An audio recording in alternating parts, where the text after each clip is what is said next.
좋은 아침입니다. 마태복음 8장 14절에서 22절 말씀 보겠습니다. 14절 예수께서 베드로의 집에 들어가사 그의 장모가 열병으로 앓아 누운 것을 보시고 15절 그의 손을 만지시니 열병이 떠나가고 여인이 일어나서 예수께 수종들더라. 예수님께서 이 가버나움에 이 베드로의 장모의 집이 있었는데요. 지금도 그 터가 있죠. 그곳에 들어가시게 되었습니다. 그때 장모가 열병으로 앓아 누워 있는 것을 보셨다 이렇게 돼 있는데요. 이 누웠다라는 단어의 시제는 원어로 보면 오래된 만성 질병임을 암시하고 있습니다. 여러분 사실 베드로에게 있어서 그 장모가 이 중한 질병으로 앓아 누워 있고 이것이 오래되었고 이것은 그로 하여금 예수님의 제자로서의 부르심을 받지 못하게 하는 충분한 이유가 되지 않았겠습니까?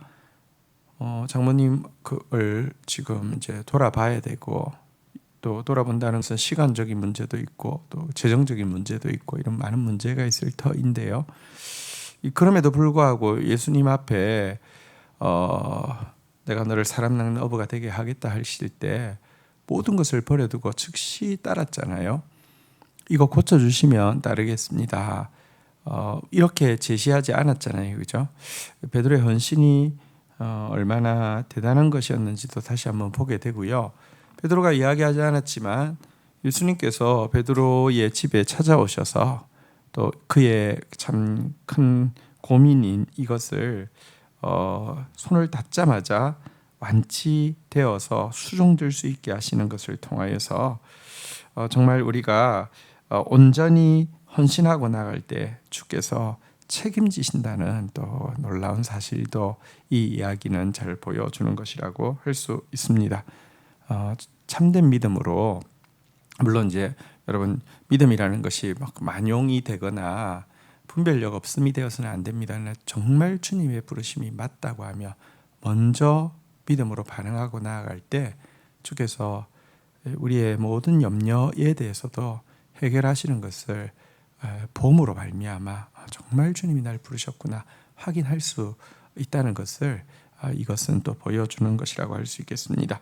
16절입니다. 저물매 사람들이 귀신 들린 자를 많이 데리고 예수께 오거늘 예수께서 말씀으로 귀신들을 쫓아내시며 병든 자들을 다 고치시니 17절 이는 선지자 이사야를 통하여 하신 말씀에 우리의 연약한 것을 친히 담당하시고 병을 짊어지셨다 함을 이루려 하심이더라.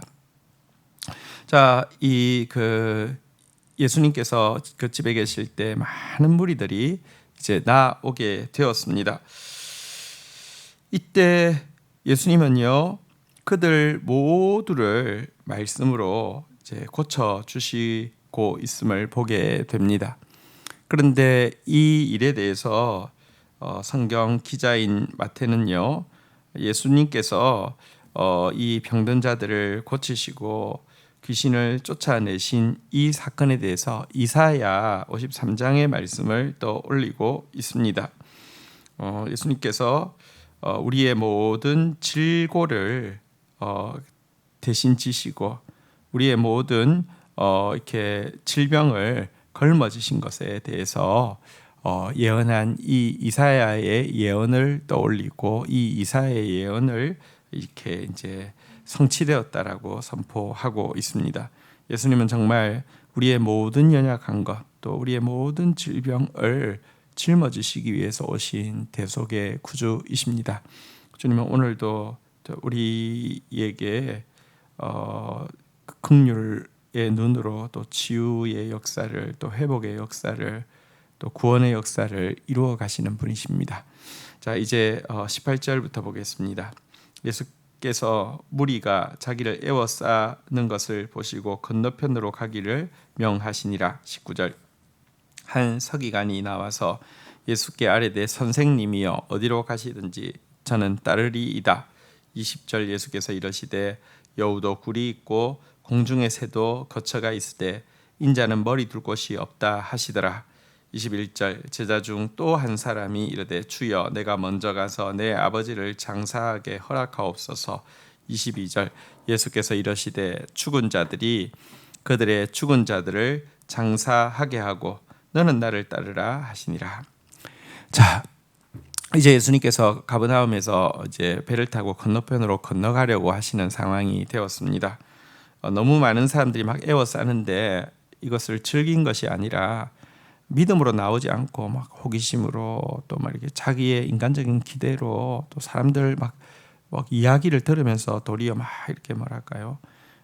각자 이야기하는 사람이 복음의 핵심이 아니라 막 자기 것을 기대를 섞어서 어떤 인간적인 기대 또 인간적인 메시아에 대한 욕구 뭐 여러 가지 섞여서 막 사람들이 모이는 것을 보시고 예수님께서는 건너편으로 넘어가려고 하셨습니다. 이때 서기관 중에 한 사람이 선생님이 어디로 가든지 저는 따르리이다 이렇게 말했습니다. 서기관은 굉장히 높은 직급이죠. 바리새인의 어른이 서기관이죠. 이때 그러면 예수님께서 잘 선택하셨습니다. 함께 하시죠. 뭐 이렇게 이야기하실 것 같은데요. 예수님께서 완곡한 거절의 뜻을 이렇게 나타내셨습니다. 여우도 굴이 있고 공중의 새도 거처가 있지만 인자는 머리 둘 곳이 없다. 이렇게 이야기하셨습니다. 왜 이렇게 하셨을까요? 아마 이 사람은 뭐랄까요? 예수님을 따르는 것이 더 큰 영광, 지금 서기관의 영광보다 더 큰 영광을 얻을 수 있는 길이라고 생각하고 아마 그 정치적인 계산에 의한 선택이었던 것 같습니다. 예수님께서 그에게 그러나 이 길은 영광 얻고 권세 얻는 길이 아니라는 것을 분명히 이야기하시면서 헌신의 동기와 헌신에 따르는 대가 지불에 대해서 먼저 재점검하게 하시는 내용이라고 할 수 있겠습니다. 또 다른 한 제자도 제자가 되겠다고 이야기하되 먼저 가서 내 아버지를 장사하게 허락하옵소서 이렇게 이야기하고 있습니다. 그도 제자가 되겠다고 합니다. 좋은 일이죠. 또 그는 지금 아버지가 이렇게 상을 당했다고 이야기하면서 가서 먼저 그 일을만 해결하고 돌아와서 당신을 따르게 해주십시오. 이렇게 이야기합니다.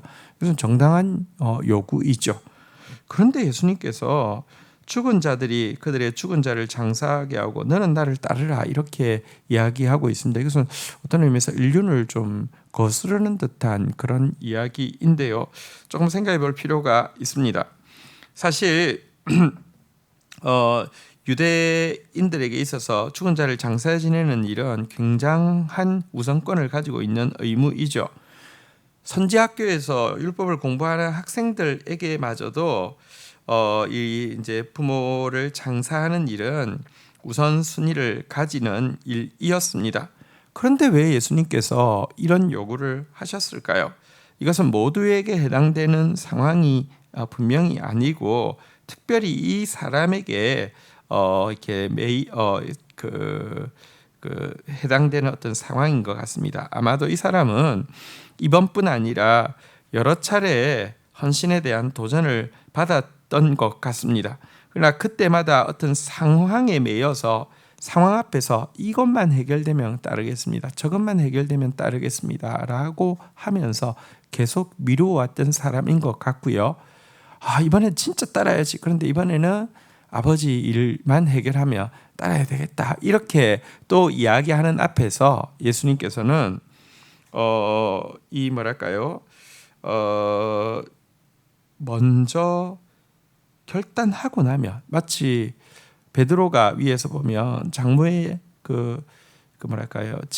지병이 있음에도 불구하고 모든 것을 버려두고 즉시 예수님을 따랐잖아요. 그죠? 먼저 결단하고 나면 주님께서 해결하시는 세계가 있는데 상황만 생기면 이 순위로 헌신을 계속 미루는 것에 대해서 그 제자에게 지금 말씀하시는 내용인 것 같습니다. 이런 분들이 적지 않아 있습니다. 헌신할 마음이 없는 것은 아닌데요. 항상 상황이 우선됩니다. 결국 그래서 돌아보면 헌신할 마음만 있었지 한 번도 헌신하지 못하고 평생 신앙생활을 하는 사람들 적잖이 많이 보았습니다. 여러분 근데 한번 생각해 보십시오. 예수님을 따르는 것, 이게 피조물인 우리에게 무엇보다도 우선순위라는 것은 마땅한 것 아닙니까? 예를 들어 보십시오. 주님이 우리를 부르시며 아무리 집에 일이 있어도, 여러분 내 생명 부르시며 주님 지금은 제가 지금 갈 수 없습니다 라고 누가 거부하겠습니까? 우리 생명 요구하시면 무슨 일이 있어도 금방 가야 됩니다. 이것은 그냥 그 한순간뿐 아니라 우리 살아있는 모든 시간이 사실은 시간의 주권자이시고 생명의 주권자이신 주님 앞에 있습니다. 주님께서 인륜을 거스르라는 교훈을 하시는 것이 아니라 우선순위를 하나님께 먼저 두는 믿음을 요구하고 있는 것입니다. 오늘 베드로와 같은 믿음으로 주님 앞에 나아갔다가 주께서 그의 모든 헌신을 책임지시는 것을 경험하는 그런 성숙한 제자가 되기를 주의 이름으로 축복합니다. 주신 말씀 붙잡고 기도하며 나가도록 하겠습니다. 주님 감사합니다.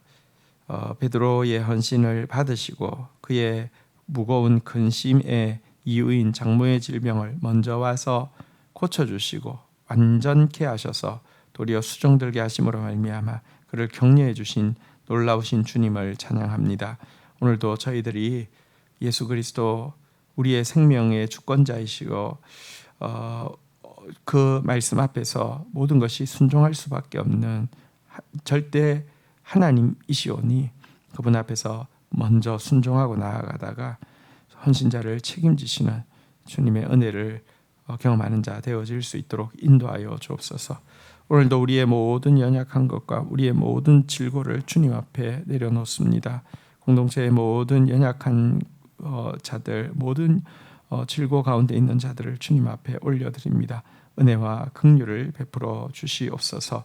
주님을 따름이 나 자신의 어떤 이익을 위해서 따르는 자 되지 않게 해주시고 주님을 따름보다 상황이 항상 우선되는 그런 자 되어지지 않도록 도와주시옵소서.